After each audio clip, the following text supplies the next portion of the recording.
ഏറ്റവും പുതിയ വീഡിയോയിലേക്ക് സ്വാഗതം. നമ്മളിന്ന് സംസാരിക്കുന്നത് മൂവി മിസ്റ്റേക്സിനെ കുറിച്ചാണ്. 2 സീസണിലായി 22ഓളം എപ്പിസോഡുകൾ ഈ സീരീസിൽ നമ്മൾ ചെയ്തിട്ടുണ്ട്. നമ്മുടെ ചാനലിൽ തന്നെ ഏറ്റവും കൂടുതൽ വ്യൂ ഉള്ള ഒരു സീരീസ് ആണിത്. സിനിമയിലെ ലോജിക് മിസ്റ്റേക്കുകൾ, എഡിറ്റിംഗ് മിസ്റ്റേക്കുകൾ, കണ്ടിന്യൂറ്റി മിസ്റ്റേക്കുകൾ തുടങ്ങിയവയെ കുറിച്ചാണ് നമ്മൾ ഈ സീരീസിൽ സംസാരിക്കാറ്. സില്ലി ആയിട്ടുള്ള ഈ ഒരു അബദ്ധങ്ങളെ കുറിച്ച് പറയുന്നത് ജസ്റ്റ് ഫോർ ഫൺ ആണ്, അല്ലാതെ സിനിമയെ കളിയാക്കാൻ വേണ്ടിയൊന്നുമല്ല. അപ്പോൾ ഇന്നത്തെ എപ്പിസോഡിലേക്ക് കടക്കാം. Everything ready, Mr. Vikram? Yes, sir. ഡമ്മിയെ കുറിച്ച് നമ്മൾ ഒരുപാട് മൂവി മിസ്റ്റേക്ക് എപ്പിസോഡുകളിൽ സംസാരിച്ചിട്ടുണ്ട്. മനുഷ്യനെ ഉപയോഗിക്കാൻ കഴിയാത്ത റിസ്കി രംഗങ്ങൾക്ക് വേണ്ടിയായിരുന്നു പണ്ട് സിനിമകളിൽ ഡമ്മി ഉപയോഗിച്ചിരുന്നത്. കമ്പ്യൂട്ടർ ഗ്രാഫിക്സിന്റെ വരവോടുകൂടി സിനിമകളിൽ ഡമ്മികൾ ഉപയോഗിക്കുന്നതും കുറഞ്ഞു വന്നു. പ്രജയിൽ ഡമ്മി പൊട്ടിത്തെറിക്കുന്നത്, മണിച്ചിത്രത്താഴിൽ നകുലന് പകരം ഡമ്മി ഉപയോഗിച്ച് നാഗവല്ലിയെ പറ്റിക്കുന്നതും, സുരേഷ് ഗോപിക്ക് പകരം ഡമ്മി ഉപയോഗിച്ച് പ്രേക്ഷകരെ പറ്റിക്കുന്നതും, ചതിക്കാത്ത ചന്തുവിലെ നവ്യ നായരുടെ ഡമ്മിയെ കുറിച്ചുമെല്ലാം നമ്മൾ സംസാരിച്ചിട്ടുണ്ട്. ഡമ്മി ഞങ്ങൾ മുകളിൽ നിന്ന് താഴേക്കിടും. ഡമ്മിക്ക് പകരം മനുഷ്യനെ ഉപയോഗിക്കണമെന്നല്ല, സിനിമയിൽ ഡമ്മി ഉപയോഗിക്കുമ്പോൾ ഡമ്മിയാണ് അവിടെ ഉപയോഗിച്ചതെന്ന് പ്രേക്ഷകർക്ക് മനസ്സിലാകരുത്. 1986 തമ്പി കണ്ണന്താനം സംവിധാനം ചെയ്ത മോഹൻലാൽ ചിത്രമാണ് രാജാവിന്റെ മകൻ. ആ സിനിമയിൽ 2 ഡമ്മികളെയാണ് ഒരുമിച്ച് ഉപയോഗിച്ചത്.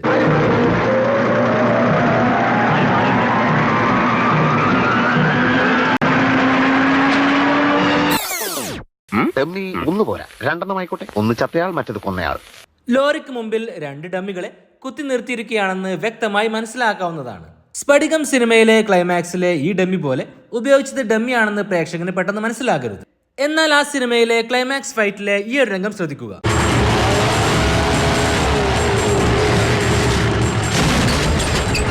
മോഹൻലാലിന് പകരം ഒരു ഡ്യൂപ്പാണ് വണ്ടി ഓടിക്കുന്നത്. പക്ഷെ പ്രേക്ഷകന് അത് വ്യക്തമായി മനസ്സിലാകരുത്.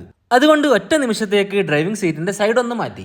മറ്റു രാജ്യങ്ങളിലേതുപോലെ ജീപ്പ് റൈറ്റ് ഹാൻഡ് ഡ്രൈവിംഗ് ആക്കി മാറ്റി. പക്ഷെ അടുത്ത ഷോട്ടിൽ തന്നെ അത് സാധാരണഗതിയിലേക്ക് മാറുകയും ചെയ്തു.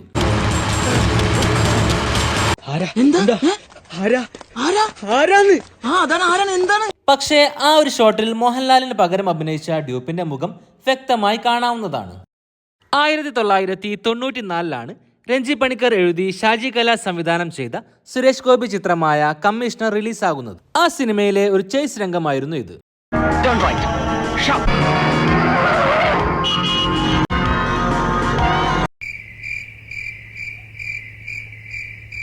കാറിലൊരു കറുപ്പ് കൊടി വാർത്തെ അതിൽ കൊടി വേണ്ടേ? ഒരു കറുത്ത തുണി ആയാലും മതിയോ? ക്യാമറയോടൊപ്പം തന്നെ ഫ്രെയിമിൽ ഒരു കറുത്ത തുണിയും സഞ്ചരിക്കുന്നത് കാണാം. ക്യാമറയ്ക്ക് കൂടെ വെച്ച കറുത്ത തുണി ഫ്രെയിമിൽ വന്നെങ്കിലും അത് കട്ട് ചെയ്യാതെ പ്രേക്ഷകനെ കാണിക്കുകയും ചെയ്തു. അടുത്തത് ചില കണ്ടിന്യൂറ്റി മിസ്റ്റേക്കുകളാണ്. 2001 SN സ്വാമി എഴുതി K മധു സംവിധാനം ചെയ്ത സുരേഷ് ഗോപി ചിത്രമാണ് നരിമാൻ. ഒരു കരിക്ക് തരാമെന്ന് വെച്ചാലോ, തെങ്ങ് മുഴുവൻ മണ്ടരി. ഈ ഒരു രംഗത്ത് സുരേഷ് ഗോപി വന്നു നിൽക്കുന്നത് ഒരു കാർപ്പറ്റിന്റെ മുകളിലാണ്. ഞാനും കരുതി എല്ലാവരും എന്നോട് ഇങ്ങനെ തന്നെ ചെയ്യാം. നിന്ന നിൽപ്പിൽ തന്നെ സുരേഷ് ഗോപിയുടെ കാലിനടിയിലുള്ള ആ കാർപ്പറ്റ് കാണാതെയാകുന്നു.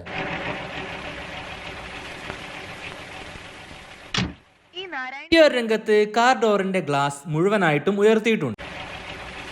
അടുത്ത ഷോട്ടിൽ ഒറ്റ സെക്കൻഡ് കൊണ്ട് അത് ഫുള്ളായി താഴ്ത്തി വെച്ചിരിക്കുകയും ചെയ്തിരിക്കുന്നു. അന്നത്തെ അംബാസഡറിന്റെ ഒരു പുത്തൻ ടെക്നോളജി ആയിരിക്കാം അത്. ഇവ രണ്ടും കണ്ടിന്യൂറ്റി മിസ്റ്റേക്കുകൾ മാത്രമാണ്. 2023 മിഥുൻ മാനുവൽ തോമസ് എഴുതി അരുൺ വർമ്മ സംവിധാനം ചെയ്ത് സുരേഷ് ഗോപി, ബിജു മേനോൻ എന്നിവർ കേന്ദ്ര കഥാപാത്രങ്ങളെ അവതരിപ്പിച്ച് പുറത്തിറങ്ങിയ ചിത്രമാണ് ഗരുഡൻ. ആ സിനിമയിൽ കോടതിയിൽ വെളിപ്പെടുത്തുന്ന ഒരു ട്വിസ്റ്റ് ആയിരുന്നു ഇത്.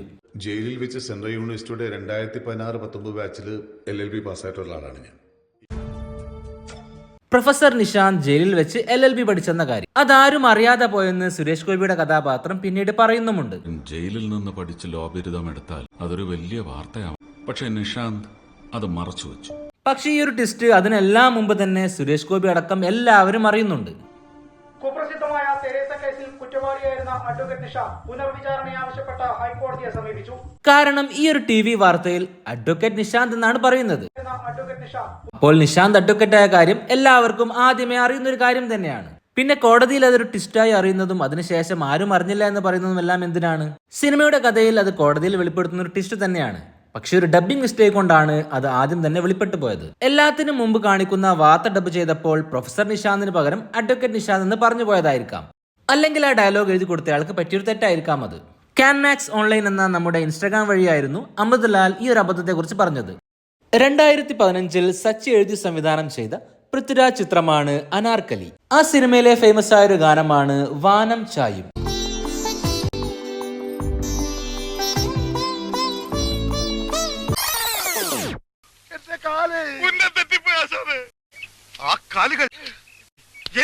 ഈ ഒരു ഷോട്ടിൽ ക്രൂ മെമ്പറിന്റെയോ ക്യാമറാമാന്റെയോ കാൽ ഫ്രെയിമിൽ പെട്ടുപോയതായിരിക്കാം. സിനിമയിൽ ജനക്കൂട്ടത്തെ കാണിക്കാൻ വേണ്ടി ഒരുപാട് ജൂനിയർ ആർട്ടിസ്റ്റുകളെ കൊണ്ടുവരിക എന്നത് ചിലവേറിയ കാര്യമാണ്. കുറച്ചു പേരെ കോപ്പി പേസ്റ്റ് ചെയ്തുകൊണ്ട് ഒരുപാട് പേരായി കാണിക്കുന്നതോ അല്ലെങ്കിൽ മുഴുവനായും 3Dയിൽ ക്രിയേറ്റ് ചെയ്ത ജനക്കൂട്ടത്തെ കാണിക്കുന്നതോ വളരെ ദൂരെ നിന്നുള്ള ഷോട്ടുകൾക്ക് മാത്രമാണ് ഇത് ഉപയോഗിക്കാൻ കഴിയുക. 2010 വൈശാഖ് സംവിധാനം ചെയ്ത മമ്മൂട്ടി പൃഥ്വിരാജ് ചിത്രമായ പോക്കിരാജയിലും അത്തരത്തിലുള്ള ഒരു രംഗമുണ്ട്.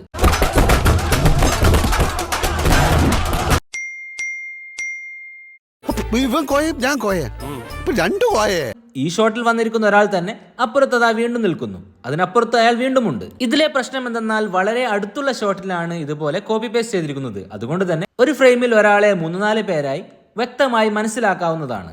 പഞ്ചാബി ഹൗസ് സിനിമയിലെ വളരെ ഇമോഷണൽ ആയ ഒരു രംഗമായിരുന്നു ഇത്. എന്റെ മോൻ പോയി തൂങ്ങിച്ചത്.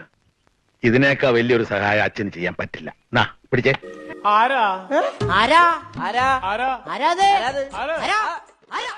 ജനലിൽ കൂടി ഒരു ക്രൂ മെമ്പർ എത്തി നോക്കുന്നത് ഫ്രെയിമിൽ വ്യക്തമായി കാണാവുന്നതാണ്.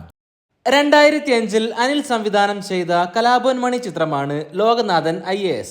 സിനിമയുടെ ക്ലൈമാക്സിൽ വില്ലനെയും കൊണ്ട് കയ്യിൽ വാളുമായി കലാഭവൻ മണിയുടെ ലോകനാഥൻ IAS എന്ന കഥാപാത്രം നിൽക്കുന്നുണ്ട്.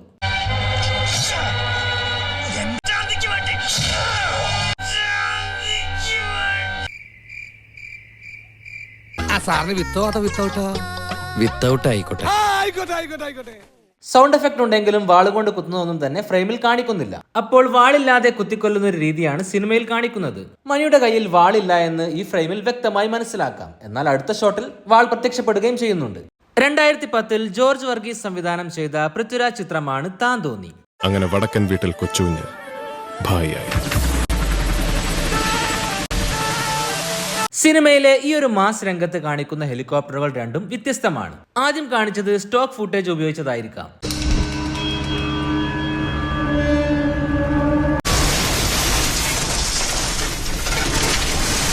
ആക്സിഡന്റ് നടക്കും മുമ്പ് റോഡ് സൈഡിൽ ഒരു പാറമട ഇല്ല എന്ന് വ്യക്തമായി മനസ്സിലാക്കാം.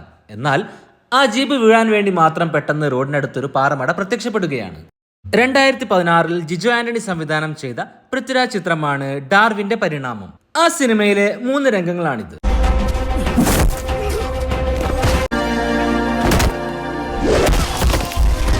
ഇതിലെ അബദ്ധം എന്താണെന്ന് നിങ്ങൾക്കറിയാമെങ്കിൽ അത് കമന്റ് ചെയ്യുമല്ലോ. മറിയം, സഹദ്, ഗീതാഞ്ജലി എന്നിവർ നൽകിയ കമന്റുകളും ഈ വീഡിയോ ചെയ്യാൻ സഹായകരമായിട്ടുണ്ട്. ഇതുപോലെയുള്ള അബദ്ധങ്ങളെക്കുറിച്ച് നിങ്ങൾക്കറിയാമെങ്കിൽ അവ കമന്റ് ചെയ്യുമല്ലോ. ചാനൽ സബ്സ്ക്രൈബ് ചെയ്യാതെയാണ് നിങ്ങൾ വീഡിയോ ഇതുവരെ കണ്ടതെങ്കിൽ ചാനൽ സബ്സ്ക്രൈബ് ചെയ്യുന്ന കാര്യം പരിഗണിക്കുമല്ലോ. മറ്റൊരു രസകരമായ വീഡിയോയുമായി വീണ്ടും വരാം. പീസ്.